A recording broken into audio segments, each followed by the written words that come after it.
Son las 7 de la mañana con 15 minutos, tiempo de irnos a una pausa. Cuando regresemos estará Fausto Camacho, coordinador del Observatorio Ciudadano Electoral, ex consejero nacional electoral.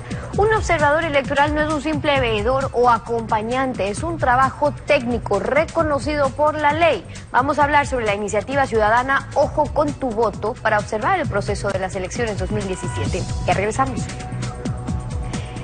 Si estamos juntos no hay nada imposible, si estamos divididos todo fallará, lo dijo Sir Winston Churchill, estadista británico.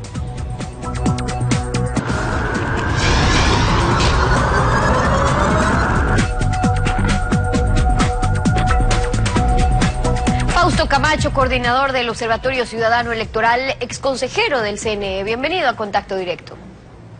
Buenos días, gracias Stephanie. Buenos días. Desde el Observatorio Ciudadano Electoral están impulsando la iniciativa Ojo con tu voto, que es una herramienta de control social para las próximas elecciones. La idea es ejercer un control social al poder público, un contrapeso al CNE, TCE, Consejo de Participación Ciudadana, TSE. Una de las maneras, la iniciativa Ojo con tu voto, ¿cómo funciona? Bueno, en realidad es una propuesta para construirla con las organizaciones sociales y políticas y que consiste básicamente en la existencia, en el diseño de una plataforma informática que se expresa a través de una app, o sea, de una aplicación que se instala en cada uno de los aparatos, sean teléfonos celulares, tabletas o computadoras, cualquiera de los aparatos que sirven para conectarse al Internet. Y a través de ese recurso, los ciudadanos se inscriben como voluntarios de Ojo con tu voto. ¿Para qué? Para hacer control social del proceso electoral, entendido el proceso electoral no como el día de las elecciones. Todas las acciones que se hacen preparatorias del proceso electoral, a entender nosotros actuaremos en fundamentalmente los siguientes aspectos. Primero, la conformación de las juntas provinciales electorales. Segundo, la inscripción de candidaturas. Tercero, la conformación de las juntas receptoras del voto, según las mesas de votación. Cuarto, el periodo de la campaña electoral. Y finalmente, el día de las elecciones, donde pondremos énfasis con los ciudadanos voluntarios en el conteo de los votos en cada mesa y la transmisión de esos resultados a nuestra plataforma para socializarlos con el conjunto del pueblo. Es decir, no es solamente para el día de las elecciones, pero sobre el mecanismo. Es una aplicación, uno se la baja en el celular, la idea es que con eso pueda ir registrando las distintas situaciones que se vayan presentando, pero ¿qué? ¿Hacia una plataforma en la que se exponen los datos o cuál es la idea? Sobre el mecanismo, sí, me refiero. A ver, sí, la plataforma efectivamente se expresa, como le decía, en una aplicación. Esta aplicación tendrá diferentes módulos para los diferentes momentos del proceso. Esos módulos son unos de capacitación, tutoriales, incentivo democrático, educación en democracia, por ejemplo.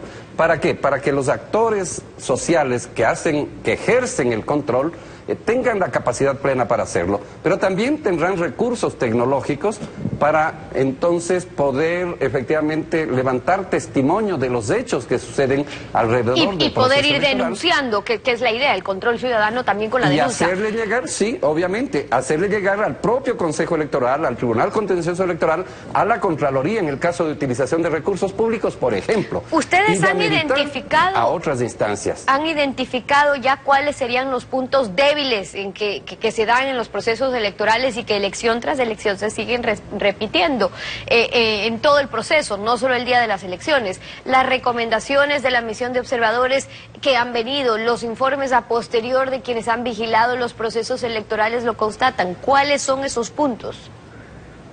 El primer elemento es el registro electoral. El segundo elemento es la conformación, lo que ya le decía hace un momento Stephanie, de las juntas provinciales electorales. Estas deben ser constituidas con personas no afiliadas a partidos políticos ni afines a los movimientos, circunstancia que el Consejo Nacional Electoral no lo cumple ni en el proceso del 2013 ni en el proceso del 2014. Otro elemento importante es la calificación de candidaturas. Allí podría existir, hipotéticamente, calificación a quien no deba calificarse o negar la calificación a alguien que tendría derecho a aquello. Hay que entonces estar vigilantes de esos temas. El otro tema y muy importante la selección de más de 300.000 ecuatorianos que finalmente son los que cuentan los votos y son los llamados integrantes de las juntas receptoras del voto. Allí hay que tener mucho cuidado y mucho ojo en el sistema informático que se use para ese proceso de selección supuestamente aleatorio. O el deber ser es que sea aleatorio. Hay que garantizar que efectivamente lo sea. Y la campaña electoral, tal vez el tema más importante, donde vigilaremos con los ciudadanos dos temas: la entrega de dádivas y regalos, que está prohibida por parte de cualquier candidato, y la utilización de recursos públicos, sean estos del gobierno central, de las prefecturas, de las alcaldías. Claro, pero ahí es importante una aclaración, porque más allá de darle a la ciudadanía esta posibilidad de denunciar, que es importante, de crear presión social en casos como el uso de los recursos públicos, las dádivas por parte de candidatos, ¿hasta dónde pueden llegar? Porque recordemos que para eso están Contraloría, en teoría para eso está el Consejo Nacional Electoral, el Tribunal Contencioso Electoral, el observatorio en sí, ¿qué acciones podría tomar? Bueno, la primera y la principal acción es articular a decenas de miles de ciudadanos para que ejerzan una presión social efectiva sobre las autoridades que usted mencionó. Pero adicionalmente a esas autoridades, el propio observatorio hará llegar sus observaciones, sus puntos y las pruebas. O sea, si usted puede encontrar un audio o un video o una fotografía georreferenciada, es decir, que le ubica el sitio donde sucedió la utilización de recursos públicos, las personas que actuaron en aquello, ¿no es cierto?, con fecha y hora, usted puede remitir, y eso hará el observatorio, a las autoridades competentes para que ejerzan el control. Ya no podrán llevar adelante una actitud de que no ha pasado nada, porque estamos entregando pruebas concretas para que actúen. Claro, lo importante es que el Consejo Electoral no puede actuar de oficio. Que sea entonces nosotros le daremos tiempo. La denuncia. Digamos, esa ha sido muchas veces la excusa en cuanto a que no puede actuar de oficio, pero hay mecanismos de control. Ahora, la idea es que se vayan evidenciando las irregularidades que se presenten durante el proceso electoral. ¿Por qué? Lo que ocurre es que en elecciones anteriores tenemos incluso a los observadores que emiten su informe, sus recomendaciones, pero ya cuando se acabaron las elecciones, ya cuando se eligió las autoridades, entonces terminan siendo hechos consumados, a ver si en las próximas elecciones algún día se las aplica. De eso se trata entonces la diferencia cualitativa de la propuesta nuestra. Nosotros estamos proponiendo hacer una acción de control social al poder público, respaldados en la norma constitucional. Y ese control social del poder público permite actuar a tiempo. La respuesta final de qué hacen con la persona que infringió la ley ya no depende del observatorio. Va a depender del Consejo Electoral, del Tribunal Contencioso Electoral o de la Contraloría. Y en algunos casos podría hasta depender de la Fiscalía General del Estado. En todo caso, nosotros cumpliremos en el ámbito de la participación ciudadana real, de la participación de los hombres y mujeres, particularmente los jóvenes, porque esto es importante, ¿no es cierto?, en esta acción democrática desde la ciudadanía. Y el día de las elecciones, cuando la idea es vigilar voto a voto el conteo y las actas de escrutinio, ¿cómo lograrán también que el Consejo Nacional Electoral les permita estar presentes, a pesar de que la ley permite todos los procesos de vedurías? Digo, que puedan observar el proceso, que puedan utilizar esta plataforma electrónica, porque ya hay antecedentes, y usted las conoce, de estas vedurías ciudadanas sin mayores espacios de participación, que poco les dejan hacer. Bueno, eso va a depender de cuánto la sociedad se movilice, de cuánto la sociedad ejerza presión sobre el Consejo Electoral. Si usted, Stephanie, quiere ser parte de este proyecto, usted podría hacerlo en la mesa donde vota. Ese es el concepto. Nosotros llamaremos a los hombres y mujeres que se han inscrito en la plataforma para que hagan control social en la mesa de votación donde ellos ejercen su derecho al voto.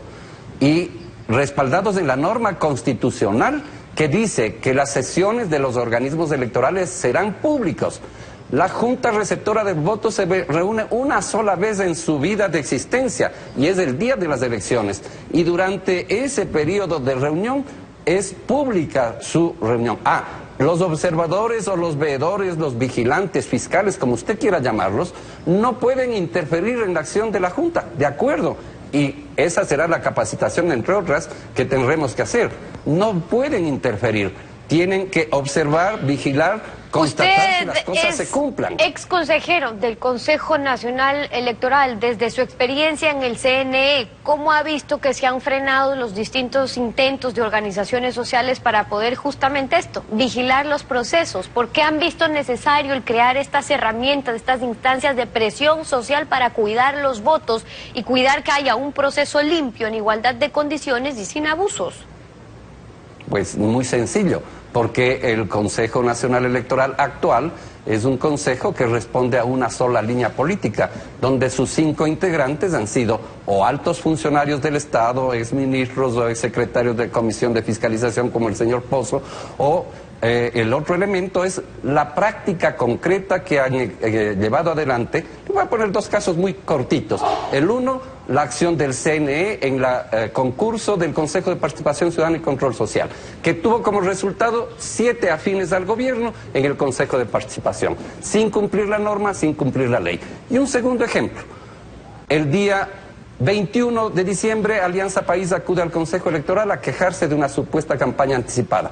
En 24 horas, esa instancia aprueba un reglamento para sancionar a la supuesta campaña anticipada, coartando el derecho de los partidos a difundir sus líderes, sus propuestas programáticas, ideológicas, etcétera. Entonces, esos 2 ejemplos muestran el tipo de autoridad electoral que va a administrar este proceso electoral. Le podría poner más.